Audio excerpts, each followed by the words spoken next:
Friends, in the book, The Innovator's DNA, Mastering the 5 Skills of Disruptive Innovators, written by Jeff Dyer, Hal Gregerson, and Clayton M. Christensen, the authors outline the 5 discovery skills of disruptive innovators, and it all boils down to questioning, observing, experimenting, networking, and associating.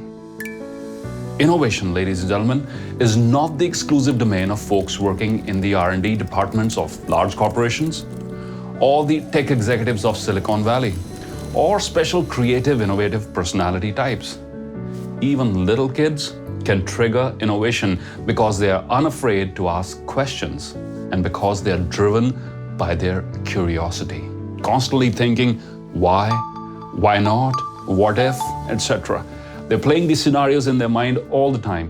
My younger daughter the other day asked me recently why the questions in her book were numbered no 1, no 2, no 3. To which I responded, sweetie, it's not no 1, no 2, no 3. It's an abbreviation for number. So it's number 1, number 2, number 3. And then she asked, Dad, why would they abbreviate number to N-O? No.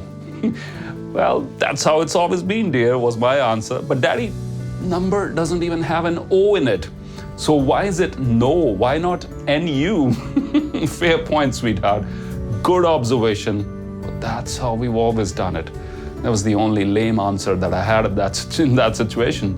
So kids are naturally practicing the 5 aspects of disruptive innovation: questioning, observing, experimenting, networking, and associating.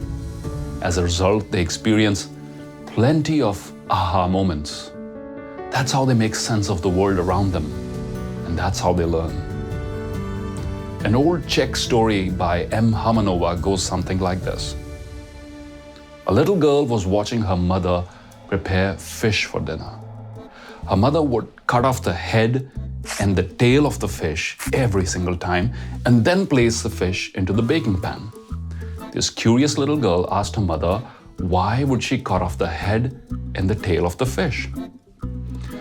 Mother thought for a while, then responded, well, I've always done it that way. That's how Babishka, which is Czech for grandmother, did it. Not satisfied with the answer. Kids usually are not.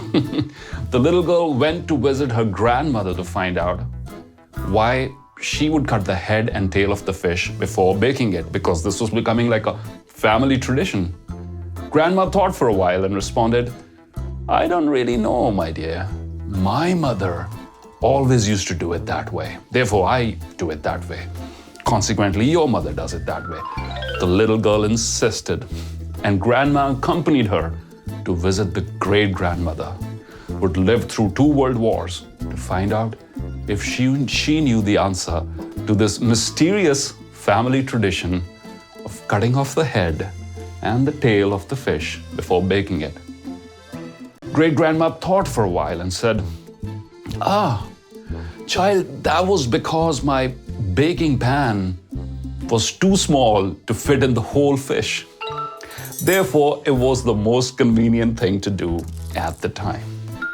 Well, hopefully, now I hope that they bake the entire fish in their home without mindlessly following what great-grandmother did, because her baking pan was too small to fit in the whole fish. So much of what we do today, my friends, without thinking, is the outcome of what has been handed to us. Now, a lot of it is the good stuff, timeless, ageless wisdom that is passed on from generation to generation. Some of it, however, requires questioning, rethinking, and reimagining. And those, my friends, are exactly the forces that give birth to innovation.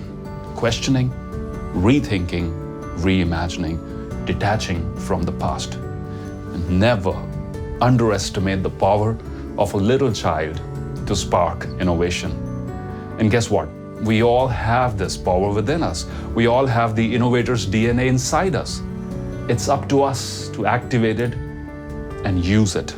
The important thing, as Einstein said, is to never stop questioning.